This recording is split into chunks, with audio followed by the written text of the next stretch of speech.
Alright class, let's move on to the next part of the chapter. I just taped the materials price variance. Now we're going to look at the labor rate variance, the labor efficiency variance, and it actually works in the exact same way that materials price and materials efficiency or materials price and materials quantity variances work.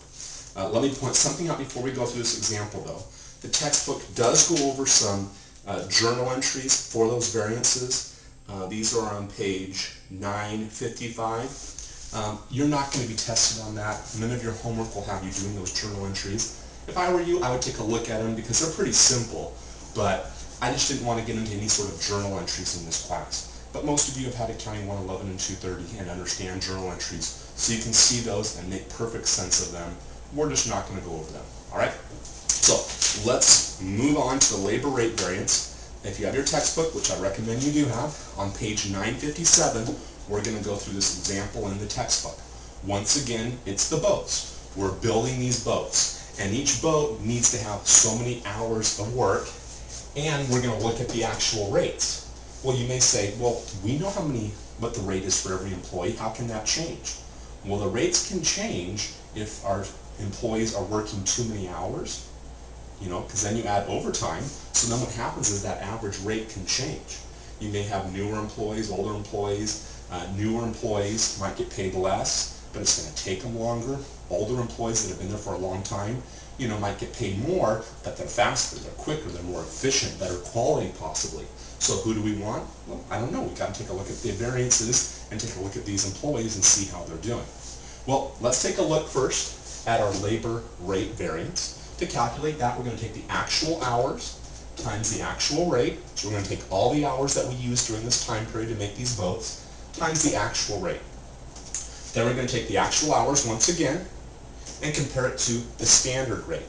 What should the rate have been? How much do we, on the average, pay our employees per hour? So notice here, the rate variance, since it's a rate variance, what's going to change is the rate, and we're going to keep the hours the same. All right, so the first one says, well, our actual hours were 7,880 times an actual rate of $20.50. So this gets us 161,540. So this is what we actually paid our employees for this time period to make these 100 boats. This is what we paid. Well, let's take our actual hours. Once again, it's the 7880. We would know that number because we keep track of time. Don't we pay our employees? If we pay our employees, trust me, we're keeping track of the time. So we know how many hours, actual hours went into this. Now we're going to compare that to the standard. What our engineers and accountants and management think should be the rate. Okay, now this can be different because we may have had people working overtime and stuff. Okay, so the actual rate was, the standard rate was $20. So our actual rate ended up being more, probably because maybe overtime or something. Okay, so $20 times the 7,880 gets us 157,600. Okay, now this is going to be favorable or unfavorable. It's going to be unfavorable because our actual rate was higher. So it's going to be an unfavorable variance, and we just take the difference between these two, and that gets us 3,940. So that is our labor rate variance, 3,940. This information has to be given to us in a problem. We can't just make this up. So that's what makes this chapter kind of easy, similar to the budgeting chapter. The budgeting chapter, they have to give us all that information, and then we plug it into the budget. Whatever budget they tell us to make, we make it based off of whatever information they give us. Same thing in this chapter. Okay? You're going to have to memorize this stuff up here, or just learn it. It makes perfect sense what you're calculating. But you're going to have to know this. I will not give you this, and I will not give you the budgets on the test.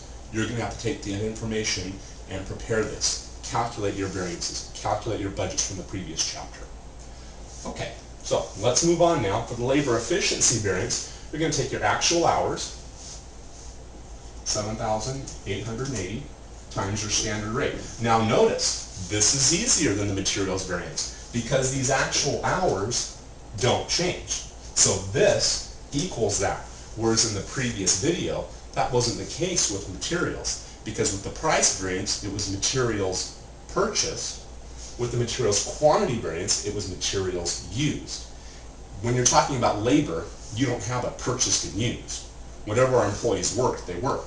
If this is their actual hours, that's their actual hours. They don't have a purchased and a used. It's the same. Okay, so we've got this, which we've already calculated, the 157,600. So I'm just putting this a second time. You wouldn't have to if you didn't want to. You could just use this number, bring it over. Now we're going to compare that to the standard hours times the standard rate. Well, we already have our standard rate. It was $20. What's our standard hours? Well, remember, how many boats did we build? We built 100 boats. So now what do we need to know? How many hours should have gone into each boat? Well, you have to read through the problem. If you read through the problem, it says every boat requires 80 hours. That's what management thinks should go into each boat. It should take 80 hours of our employees' time to build that boat. So if we have 100 boats times 80 hours per boat, that gets us